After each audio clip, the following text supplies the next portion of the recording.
very relevant to you if you have fallen for someone who is now telling you that they cannot have a relationship for any reason whatsoever. If that's you, you're probably in a very heartbroken state right now. You're probably really struggling with the confusion of the situation and knowing what to do next.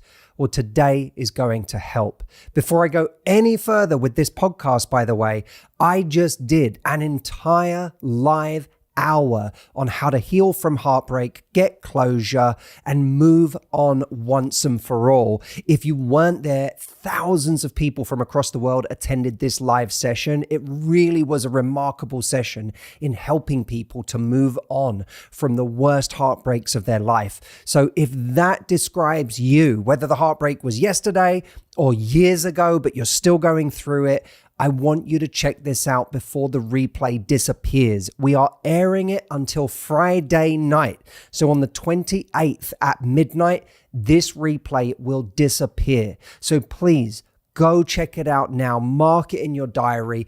Don't be one of those people who gets to Saturday needing this and you didn't actually watch it while it was available. The link to go and watch it is lovelifereplay.com.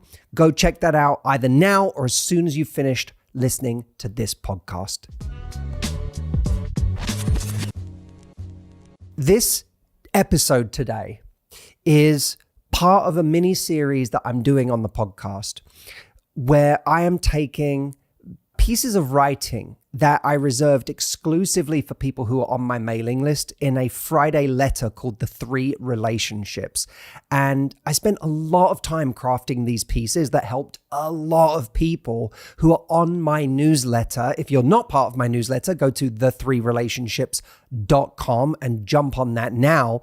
But for everyone who wasn't on the newsletter at the time, they really did miss something special. And I want to bring forward a few of these pieces and essentially turn them into the spoken word so that they can help people who watch the YouTube videos or who listen to the Love Life podcast. This one is all about situations where someone tells you they can't have a relationship with you at the point where you've already decided that you like or love them. It's a really important piece. I think you're really going to enjoy this story and it's going to help be a pressure valve for you if you find yourself in that situation. And by the way, you can listen to this story on the move if you enjoy listening to me in the car or when you're tidying the house or whatever you're doing at the same time. You can listen to it as a sleep story if you like. I know some people enjoy doing that with the podcast, or I know some of you will just enjoy watching it on YouTube, but I intended this to be something that you could enjoy in many different ways. It started when my friend Anna called me in a heartbroken state.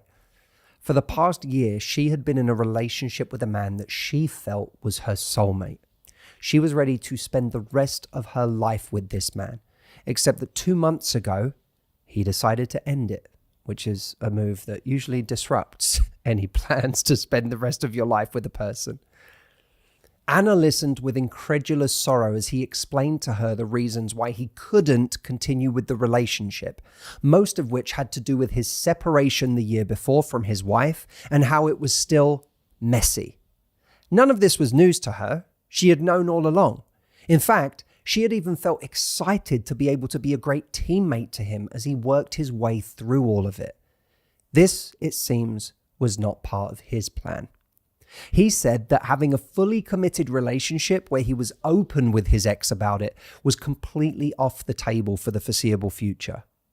At first, my friend Anna was very understanding and accommodating about all of this. But for the last few months, it had started to really bother her. It pained her to feel like an island he visited rather than the treasure that was part of his everyday life. She had tried to make compromises, offering to take things slowly as long as there was a genuine feeling of progress. She told me all of this through tears as she recounted the many ways in which she had given everything to this man that she'd fallen for and shown up for him whenever he needed her. She said, "I cooked for him whenever he came over. I checked in whenever he'd had a hard day, just to listen. I'm all about being the best partner there is when I'm in love." But no matter what, she explained, she still felt like the woman on the outside, the secret his other life wasn't supposed to discover. As she made me party to her frustrations, it was clear that heartbreak wasn't her only emotion. There was anger. Anger is a common response when the gap between what we've been prepared to do for someone else and what they've been so patently unprepared to do for us becomes painfully clear. One day, determined to change the dynamic, she gave him an ultimatum. Commit to a real relationship that he was happy to be public about and fully integrate their lives, or she was done. He chose done. She was devastated, more than devastated, shocked. She told me, I couldn't believe it. I really thought that when I gave him a choice, he would finally realize that he was going to lose me. He'd come around, invite me over, and finally go all in. She waited several days to see if he would wake up one morning in a cold sweat after having had some harrowing nightmare about losing her for good, then come to his senses and call her. When he didn't do that, she panicked. And when we panic, we often resort to actions that dismantle the good we've done in our calmer moments. In Anna's case, this meant that despite the fact that nothing had changed, she ran back to him. She tearfully stressed to him that she never should have given him that dreadful ultimatum in the first place. It wasn't something she would normally do. She told him that she was simply hurt and that she knew that the love they had was miraculous because she saw how special it could all be. Could all be. Pay attention to any situation where could fails to graduate to will. Will is steeped in intention, whereas could, its limp and invertebrate cousin, lives in equivocation. So they began dating again. This lasted for a couple of months, at which point he found himself afflicted by a sudden relapse into a state of, we can't be together. She was the love of his life, he said, but it just wasn't possible to make it work. He then proceeded to break up with her a second time. So let's talk about what I call unwilling compromisers. Look, make no mistake. When two people find themselves still able to draw breath in this world, especially when the air they're breathing happens to be in the same zip code, there aren't many true impossibilities when it comes to being together. Just unwilling compromisers. Think of it this way. Some couples work because of an absence of complications. They love each other, they're in similar stages of life, and they find themselves wanting similar things. Other couples work not because they have no complications, but because of their equal willingness to overcome them. Now, I'm not saying that some compromises don't go too far. They obviously do. There's always going to be a point at which we concede to ourselves that sacrifice is no longer justifiable. If someone lives on the other side of the world and we only get to see them once every 2 months, and this is unlikely to change for years, then we may well decide that life is too short for this particular relationship. Maybe it would be worth it if we were to live with this person for 200 years once we could finally be together, but with 40 left to go, it's reasonable to say that you'd rather be sharing a bed with someone now than at some imaginary date in the future. But in Anna's case, he wasn't shouting, I love you, but we can't be together, down the phone from a 5-year special ops mission between intermittent shell blasts lighting up the streets around him. He was saying it from his 4-bedroom house 10 minutes down the road. As you sit listening to this, assuming you're still sitting and aren't furiously pacing the floor as you start to critically assess your own situation, maybe you're getting some clarity. But a thought keeps returning. Matthew, this person is the right person for me. There are 10 in terms of what I'm looking for. My question is, are you sure? Can someone really be a 10 for you if they come with obstacles that are making you deeply unhappy? Perhaps you feel that the connection you have with them is a 10. Fine. But as I talk about at length in my book, Love Life, connection doesn't simply supersede everything else.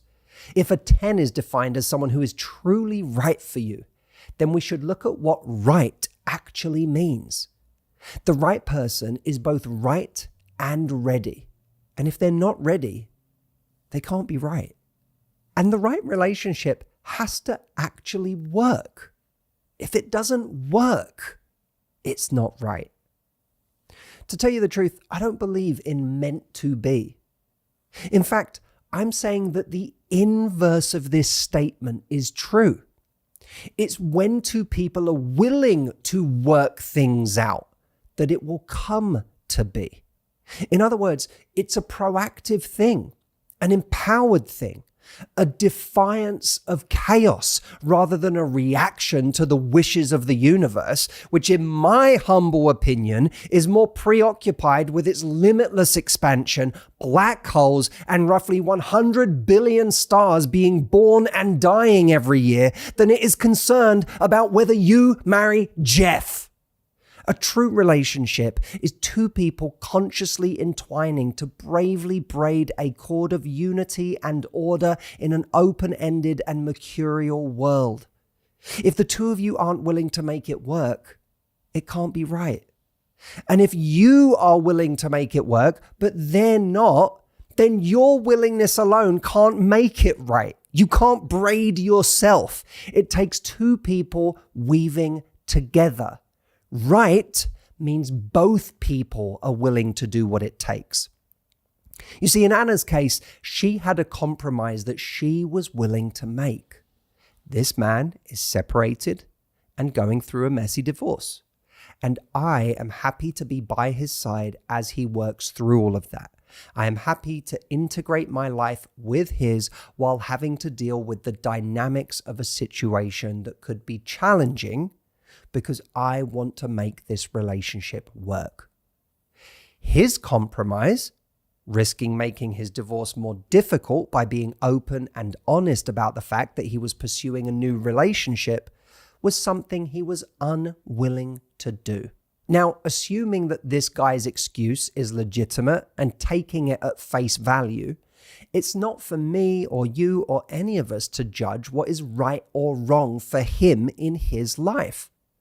But my job is to protect Anna's time by ensuring that she doesn't spend any more of it thinking about a man who happens to be the unwilling compromiser in this situation. I certainly want her to shed the idea that he is the love of her life. Because continuing to believe that someone is the one for you, even though you can't have them, is a recipe for madness. Allow me to offer you an invaluable test for restoring your sanity.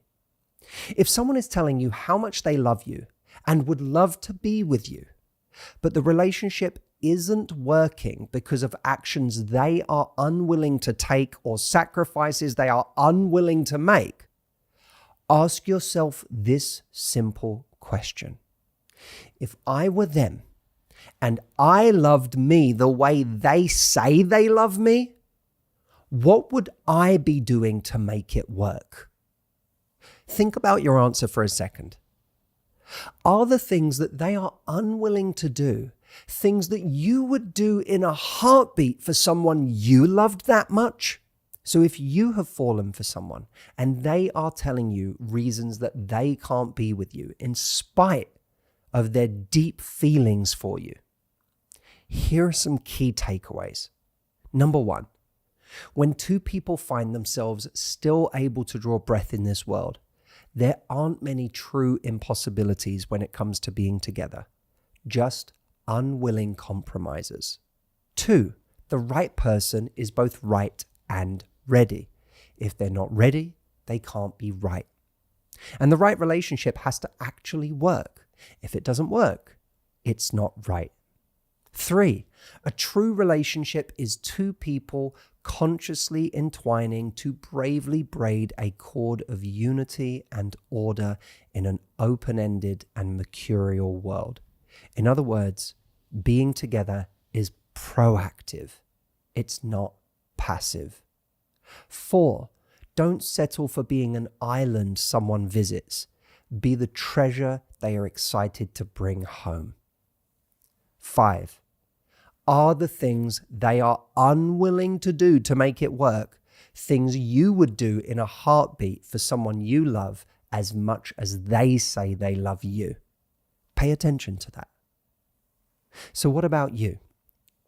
Think of a current or past situation where you felt like you were doing most of the compromising, and ask yourself, if I were them and I loved me the way they say they loved me, what would I be doing to make it work? Does this make you realize the enormous gulf between words and actions? Remind yourself now that great relationships are built on actions. Love is a verb. It requires someone to show up, not just recite poetry about how they feel about you. How will this realization impact the pedestal you've put this relationship on? How will it help you move on and find something far, far better? Now, of course, as I said at the beginning, a huge symptom of being in a situation like this is heartbreak. The feeling of having fallen for someone, having let your guard down, been vulnerable with someone, allowing your feelings to develop because you felt like you were in a mutual place with someone and that they felt the same, and then grieving the loss of something special that you thought was on the cards, grieving the loss of hope for the relationship, the future you thought you might have with that person. And if you're in that place, of heartbreak, what I did this week on how to heal from heartbreak is designed for you. Please take the time, 1 hour of your life. If you're heartbroken, it will be the most important hour you spend this year for your emotional well-being. Take that hour and come watch this live session I did before it expires on Friday night. It expires this Friday at midnight Pacific time. So go check it out. It's at lovelifereplay.com. I'll also leave a link in the description of the episode. And I wish you better. And I look forward to working on this with you. Thank you so much for being here on the Love Life podcast, as always. And I'll see you next time.